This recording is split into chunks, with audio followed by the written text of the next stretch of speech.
They were known as the Forgotten Australians. A generation of children were forced to grow up in orphanages. Now their harrowing stories are being told at the National Museum in Canberra. Siobhan Henu reports. Wilma Robb never expected to see her story told in a museum. There's a lot of people out there that are forgotten Australians that can't talk, that can't tell their story. This is our history. It needs to be understood. 500,000 Australians experienced institutional care as children in facilities run by church, charity or state. Wilma Robb was just one of them. Put in an orphanage at 5, she ended up in a girls' prison. It took decades for an acknowledgement of the trauma many children suffered. The children spoke about those things and were not listened to, or they were afraid to speak.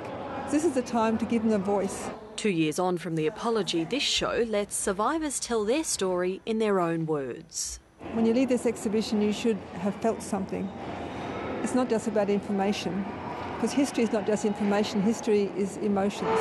There are hardly any placards written by curators. Instead, the words on the walls belong to the children, now adults, who lived through it. After lights went out, you'd be quite often awakened by the younger boys crying for their parents. If the officer heard it, everyone had to stand at the end of their bed until the boy who'd been crying was found. The officer then flogged the boy. Hunger pains were always with us. I used to always offer to do the dishes so that I could scrape the pots and eat the scraps. Staff have been given special training to cope with visitors' grief and shock. You're actually seeing the past. You're feeling the past, you're feeling their pain. People who find it hard to talk about it, they can just bring their family here.